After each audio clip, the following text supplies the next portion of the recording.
Assalamualaikum warahmatullahi wabarakatuh.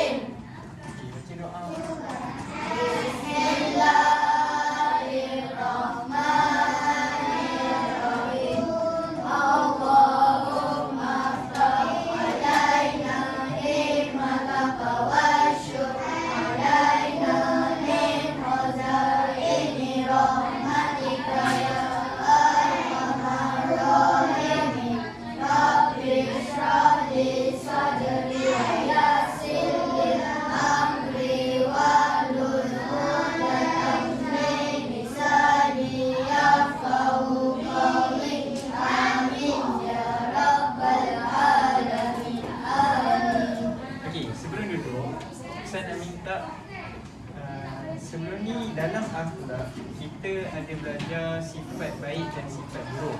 Betul? Okey, mudah je soalan Ustaz. Saya nak angkat tangan. Siapa yang boleh cakap antara contoh sifat yang sifat baik? Okey, siapa? Redha. Okey, duduk. Jujur. Okey, baik, duduk. Mahabbah. Okey. Boleh lah, okey, duduk. Tawakal, duduk, okey. Bagi Ustaz contoh perkara ataupun sifat yang buruk. Apa dia? Menipu, takbur, kupu dunia, okey. Ujuk, okey, bagus. Okey, yang berdiri ni macam mana? Okey, tak apalah, semua duduk.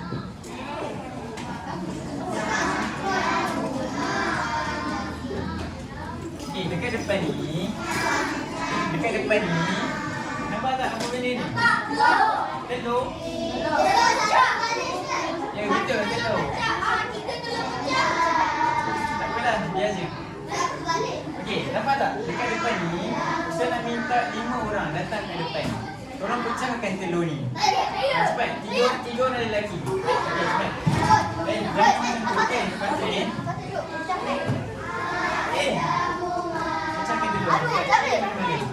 Bukan macam tu, koyakkan ni.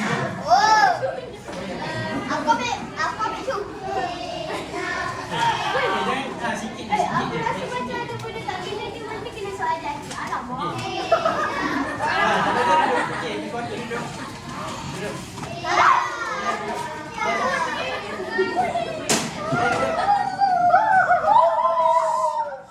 Okey, yang perempuan 2 orang sana. Siapa? Ulfah, cepat. Ada anak Ustaz. Adra, okey. Silakan duduk.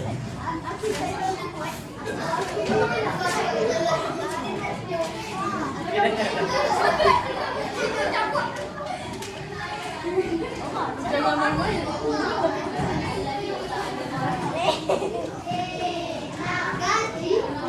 Okey, dah. Okey. Okey, nampak tak dekat depan ni? Apa dia perkataan pertama? Baca. Dunia. Perkataan kedua apa dia? Apa dia? Mazmumah. Perkataan ketiga apa dia? Kahabah. Kupu.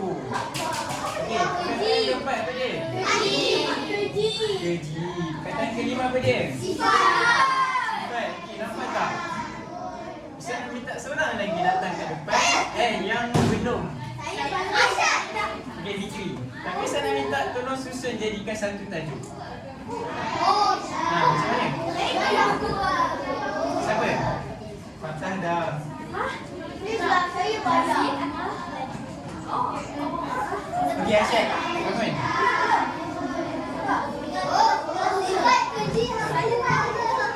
Okey, saya susun ni. Yang pertama, ni. Sifat mazmumah. Tajuk kita ialah sifat mazmumah. Apa dia maksud mazmumah? Keji. Sifat mazmumah maksudnya ialah sifat yang keji. Apa dia contoh sifat yang keji? Ni, tajuk kita hari ini ialah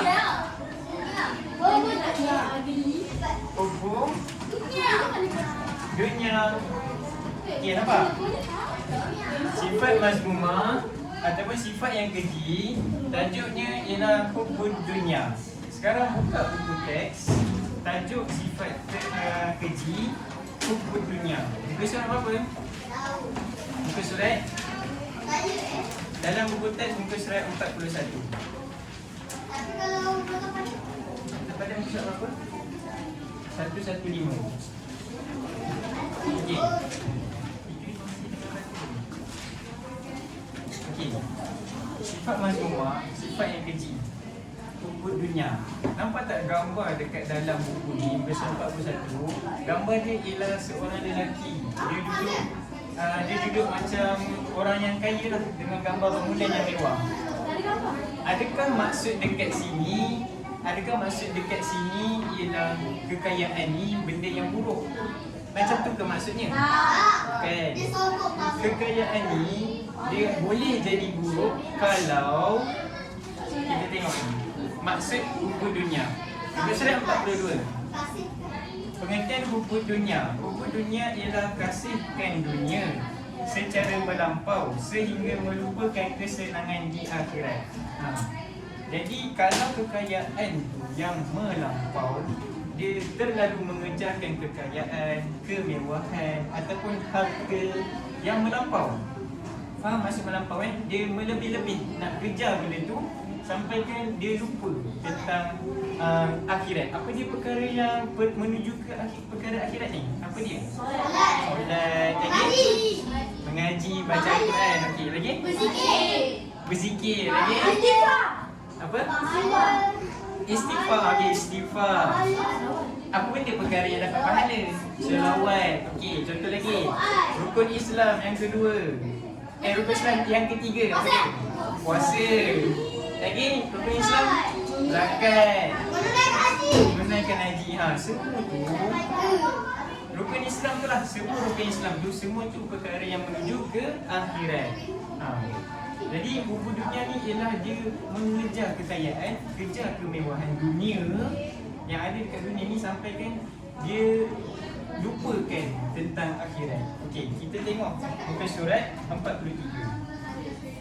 43 menunjukkan ciri-ciri hubbud dunya. Macam mana nak tahu orang ni dia hubbud dunya? Orang ni dia cintakan dunia. Yang pertama, okey, baca sama-sama. Inginkan keseronokan. Mana? Okey, inginkan keseronokan. Dia nak kejar keseronokan tu sampai dia terlupa untuk melakukan ibadah. Yang kedua baca. Berhibur secara berlebihan. Yang ketiga baca. Berasa tidak berkecukupan. Sepatutnya dalam hidup kita ni, apa yang kita dapat, kita kena sentiasa bersyukur. Kena sentiasa rasa cukup. Okey, yang keempat apa dia? Lalai dari lakukan ibadah. Sebab apa dia lalai? Sebab dia terlalu sibuk nak kejarkan dunia. Itulah hubbud dunya. Itulah ciri-ciri dia. Ciri-ciri dia, dia kejarkan dunia sampai dia lalai. Dia lupa nak lakukan ibadah. Ustaz Azhar cerita ni tentang lalai lakukan ibadah ni. Tapi nanti kita habiskan dulu. Yang kelima apa dia? Sentiasa memikirkan hal dunia. Itu ciri-ciri hubbud dunya ataupun orang yang cintakan dunia secara melampau. Okey. Selepas ciri-ciri ada pula akibat dia. Okey, sebelum tu, kalau kita nak cakap tentang sifat yang buruk ataupun sifat keji ni, kalau sifat keji, ciri-ciri dia mestilah ciri-ciri yang buruk, ciri-ciri yang tak baik, kan? Kalau sifat yang terpuji, faham kan? Kalau sifat yang terpuji, ciri-ciri dia mestilah ciri-ciri yang baik. Dengar baik-baik saya cakap. Sifat terpuji, ciri-ciri dia mestilah ciri-ciri yang baik. Kalau sifat yang terkeji atau sifat yang buruk, ciri-cirinya mestilah ciri-ciri yang buruk. Macam tu je. Okey. Akibat bersifat hubbud dunya. Okey, yang pertama apa dia? Baca sama-sama. Jauh daripada Allah. Okey, yang kedua. Menjadi orang yang sombong. Menjadi orang yang sombong. Sebab apa? Sebab dia dia seronok lah. Seronok dapat harta, dapat kemewahan. Contoh lain, dapat pangkat, jawatan kan. Dapat jawatan ni, dia jadi sombong. Dia rasa macam dia je lah hebat. Memang dia je yang hebat. Orang lain dengan dia tu ibarat langit dengan bumi, dia kata. Okey, seterusnya apa dia?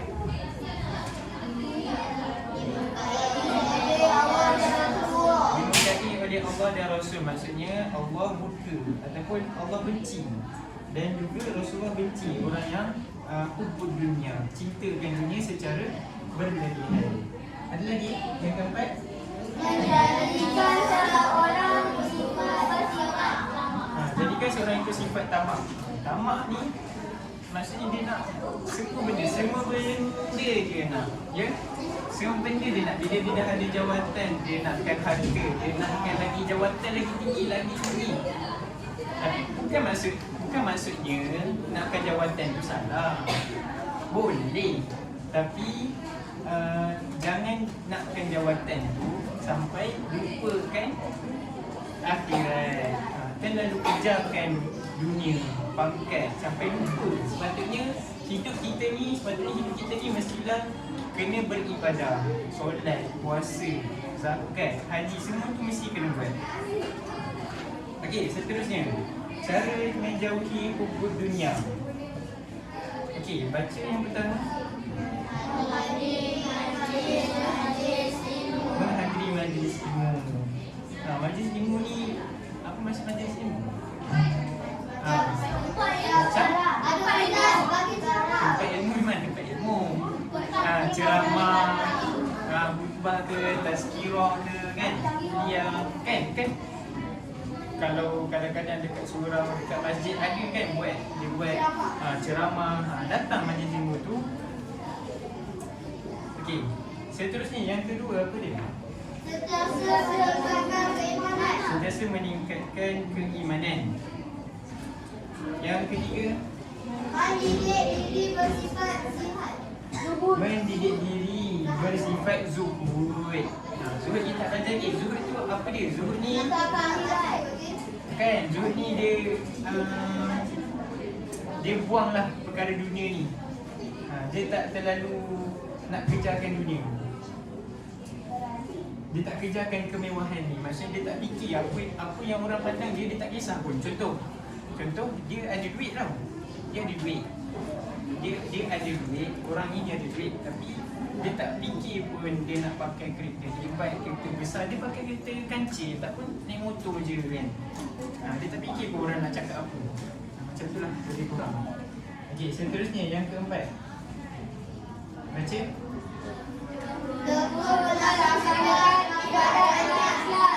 Tekun melaksanakan ibadah dengan ikhlas. Ibadah tu bukan setakat melaksanakan, tetapi kena laksanakan dengan ikhlas.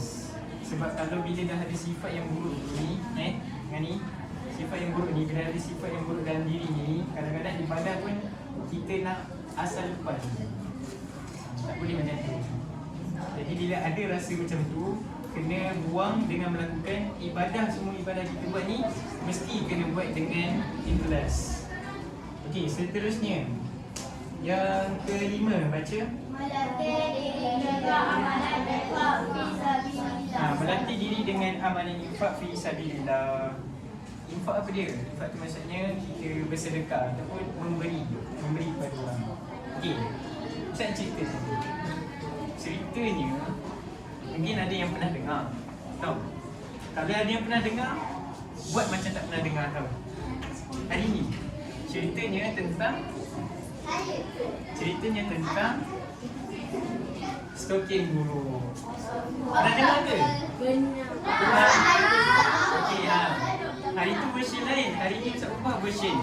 Hari ni stokin gurunya, kisah dia ialah dalam sebuah rumah ni didiami oleh seorang lelaki yang bernama Ahmad. Bukan Ahmad kat sini, Ahmad dia duduk luar negara kan. Ahmad ni dia tinggal dengan ayah dia. Ahmad adalah seorang pekerja yang rajin bekerja dekat sebuah syarikat. Dan ayah dia dah berumur lah, dah tak bekerja, dah pencen dan duduk dekat rumah, habiskan masa dekat rumah. Okey. Satu hari ayah dia ni setiap hari mesti akan bangun awal sebab nak solat subuh berjemaah dekat masjid. Lepas tu bila satu hari ni ayah dia datanglah ke bilik Ahmad. Dia kejut lah. Ahmad, jom kita pergi ke masjid, kita solat subuh berjemaah. Waktu tu baru pukul 6. Ahmad betul pukul 6 ni. Pukul 6 dah bangun ke?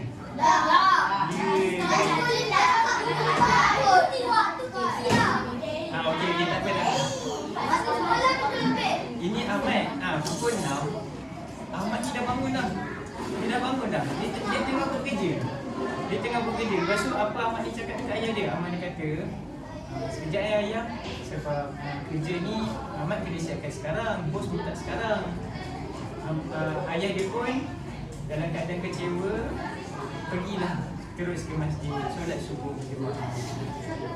Balik daripada solat subuh berjemaah dekat masjid tu, kan, ayah dia tegur lah Ahmad. Dia tengok, yelah ayah kan mestilah dia tengok anak dia dah solat belum.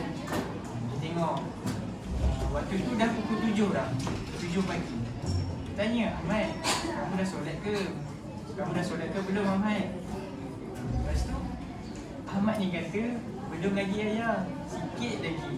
Ada sikit lagi kerja belum siap. Ayah dia buat apa? Ayah dia pesan lah, jangan terlalu sibuk buat kerja sampai lupakan solat. Anak Ahmad pun kata, InsyaAllah ya, Ahmad takkan lupa solat. Okay, kita skip berbulan-bulan. Selepas beberapa bulan, Ahmad ni dia menghadiri satu mesyuarat dekat syarikat dia. Dia ikut mesyuarat dekat syarikat dia. Lepas tu bos dia ni bagi Ahmad ni jawatan General Manager. Jawatan yang tinggi lah dalam syarikat tu. Sebab Ahmad ni seorang yang kerja keras, buat kerja bagus. Lepas tu Ahmad ni lepas habis mesyuarat tu, apa dia buat? Ya. Dia terus call ayah dia. Dia cakap, ayah, Assalamualaikum, Ahmad dapat naik pangkat, Ahmad dapat naik jawatan General Manager. Ayah dia pun bangga lah kan. Mestilah bangga. Bangga sebab anak dia naik jawatan. Lepas tu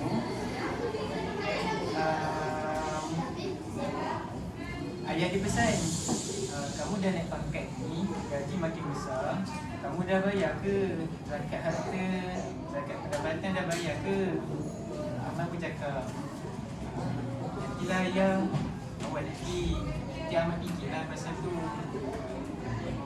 Lepas tu tiba-tiba ayah dia ni terbatuk. Kan, tahu kan? Betul. Ayah dia ni terbatuk. Dan waktu dalam call ayah dia terbatuk-batuk, tiba-tiba Ahmad dengar bunyi handphone terjatuh. Dia bunyi handphone terjatuh. Lepas tu Ahmad ni terkejut lah. Kenapa? Dia panggil ayah. Ayah dia tak jawab. Belum mati lagi. Sabar apa? Dia mati cepat ni. Okey, lepas tu selepas beberapa jam, Ahmad ni dapat tahu dengan sini. Ahmad ni dapat tahu yang ayah dia ni dimasukkan ke hospital. Ahmad terus pergi hospital, jumpa ayah dia. Ayah dia ni dalam keadaan teruk lah, dah tenat lah kira. Tenat tu maksudnya menunggu waktu lah macam tu. Lepas tu ayah dia ni jumpa Ahmad, pesan, Ahmad, ayah dia pesan lah, dalam kesibukan bekerja jangan lupa ibadah, jangan lupa solat, jangan lupa puasa, zakat, semua tu kena buat. Ahmad ni mestilah dengar, tengok ayah dia dah dalam keadaan macam tu, ayah dia pesan, mestilah dengar kan. dengar, dia kata, InsyaAllah ayah, Ahmad akan berusaha. Lepas tu ayah dia cakap, Ahmad, ayah ada satu pesan terakhir sebelum ayah meninggal. Kalau ayah meninggal nanti, tolong pakaikan stoking yang ayah pakai ni dalam kubur nanti. Lepas tu Ahmad ni pun, sebab ini janji terakhir yang ayah diminta, permintaan terakhir ayah diminta. Ahmad pun cakap, okey, baik, insyaAllah ayah, Ahmad kubur tunaikan. Selepas beberapa hari, ayah dia pun meninggal dunia.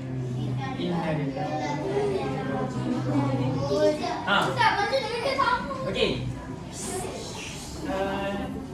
Lepas tu, bila ayah dia ni dah siap diuruskan, dah siap dimandikan, disembahyangkan, dikebumikan, waktu penggali kubur ni, ada Tok Imam sekali tengah nak masukkan tanah dalam kubur tu, Ahmad ni baru teringat. Ayah suruh pakai kasut. Lepas tu dia cakap, Imam, tunggu je. Ayah saya pesan suruh pakai kasut ni waktu dia dah meninggal. Lepas tu Imam ni kata apa? Apa kau buat lawak ni? Mana boleh orang dah meninggal pakai stoking? Orang dah meninggal pakai kain kafan je. Lepas tu Ahmad ni pun kecewa lah. Dia kecewa sangat sebab itulah permintaan terakhir ayah dia. Itulah ayah dia kata pesanan terakhir. Selepas tu ada seorang AJK surau. AJK surau. Dia datang jumpa Ahmad. Dia kata, ni Ahmad, ayah kamu ada berikan pesanan, kalau meninggal dunia tolong bagikan surat ni kepada Ahmad. Ahmad pun ambil, baca surat tu. Dia cakap apa? Wahai anakku, sedangkan stoking buruk ayah ni pun tak boleh masuk dalam kubur, apatah lagi pangkat, jawatan, harta yang kamu ada dekat dunia ni, apa pun gunanya semua tu kalau tak boleh masuk kubur. Begitulah kisahnya. Okey, kisahnya tentang orang yang lupa dunia ataupun orang yang cintakan dunia. Siapa yang cintakan dunia dalam kisah ni? Ahmad. Ahmad yang cintakan dunia. Dan ayah dia ni sentiasa pesan dekat Ahmad.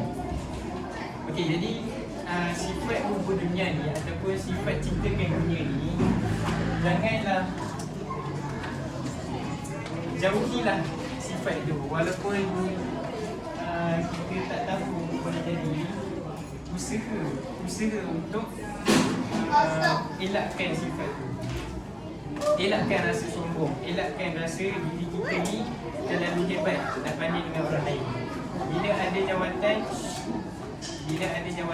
dapat jawatan semua, elakkan terlalu rasa bangga sampai menghina orang lain. Okey, sekarang ni dekat depan ni, nampak tak ada apa? Baca sama-sama. Ciri-ciri hubbu dunia. Hubbu dunia, apa maksud hubbu dunia? Cintakan dunia. Orang yang cintakan dunia sampai lupa kesenangan di akhirat. Okey. Tadi kita dah belajar tentang ciri-ciri hubbu dunia. Yang kedua apa dia baca? Akibat bersifat hubbu dunia. Kita dah belajar juga akibat bersifat hubbu dunia. Akibat orang yang ada sifat cintakan dunia ni apa? Dan juga satu lagi apa dia? Cara menjauhi hubbu dunia. Okey, sekarang saya nak dekat depan ni ada beberapa kertas. Datang ke depan, pilih dan letakkan dalam kategori yang betul tanpa tengok buku. Siapa berani? Siapa berani angkat tangan? Mama datang. Saya cakap seorang-seorang. Pilih. Tengok, ada satu. Okey, Fatam. Bangun dan tanda tangan. Okey. Saya cakap siapa yang nak angkat tangan. Ni. Okey, yang perempuan siapa? Ui. Dekat dalam. Dekat dalam. Dekat dalam. Ui, dah. Ui. Oh, Sabar.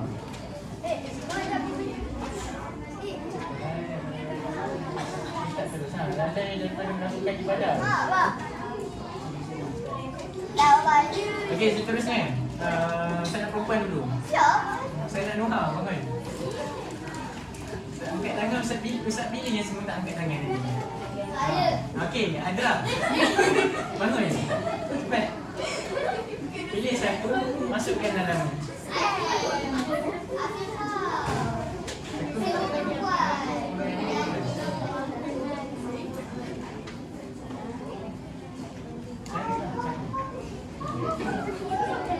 Okey, siapa yang tak angkat tangan Ustaz?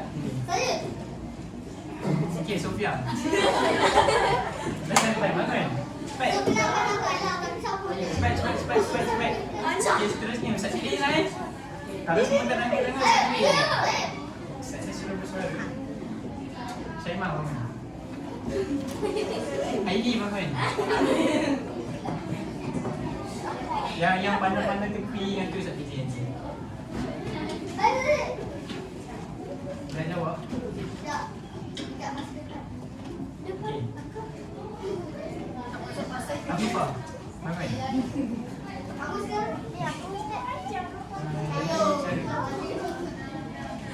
Okey.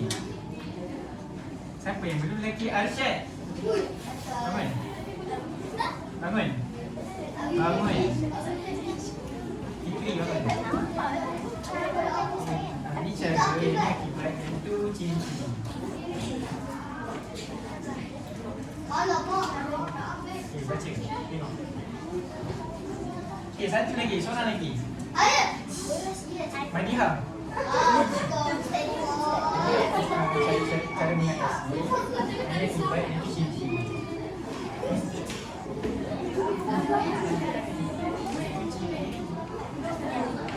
Jadi, akibat. Ini.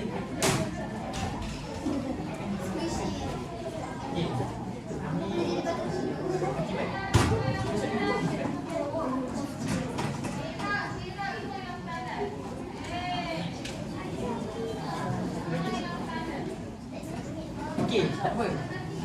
Kita tengok satu-satu Yang dah masukkan Ustaz keluarkan balik. Ustaz tengok balik. Kita cek jawapan dia. Nombor ciri-ciri hukum dunia. Yang pertama, lalai daripada melakukan ibadah. Betul ke? Betul ke? Okey, ciri-ciri hukum dunia. Yang kedua, ciri-ciri inginkan keseronokan. Betul? Betul? Okey, yang ketiga, berasa tidak berkecukupan. Betul. Sentiasa memikirkan dunia. Okey, seterusnya, otak akibat bersifat hukum dunia. Yang pertama, menjadi orang yang sombong. Betul ke? Betul. Okey, jauh daripada Allah. Betul. Dimurkai Allah dan Rasul. Menjadikan seseorang itu bersifat tamak. Okey, last. Cara menjauhi hukum dunia. Menghadiri majlis ilmu. Betul, okey. Sentiasa meningkatkan keimanan. Okey. Menjauhi perkara-perkara yang membawa kepada cinta dunia. Tekun melaksanakan ibadah dengan ikhlas. Okey. Habis. Jadi kalau semua boleh jawab ciri, semua boleh jawab akibat, semua boleh jawab cara. Jadi semua dah hafal lah kan, betul? Semua boleh bezakan. Kalau ciri boleh bezakan. Kalau ciri ni macam mana dia punya jawapan dia. Kalau akibat ni macam mana dia punya jawapan dia. Kalau cara mengatasi ni semua boleh tahu jawapan dia, betul? Boleh? Okey, jadi Untuk kesimpulan, sifat hubung dunia ialah sifat yang keji. Sifat yang keji. Sifat hubung dunia ialah sifat yang keji ataupun sifat yang buruk. Dan semua ciri-ciri hubung dunia ialah ciri-ciri yang buruk. Yalah, yang jahat lah, yang buruk. Ciri-ciri hubung dunia ni semua ciri yang buruk. Bila ciri sifat yang buruk, akibat dia mestilah akibat yang buruk ataupun kesan. Bila kita buat sesuatu yang buruk, kesannya, akibatnya kita dapat benda yang buruk lah. Betul? Kalau kita buat baik, kita dapat benda yang baik. Okey, jadi cara nak mengatasinya ataupun cara nak menjauhi hubung dunia, ada 5 yang kita belajar tadi. Jadi tolong ingat semua tu nanti.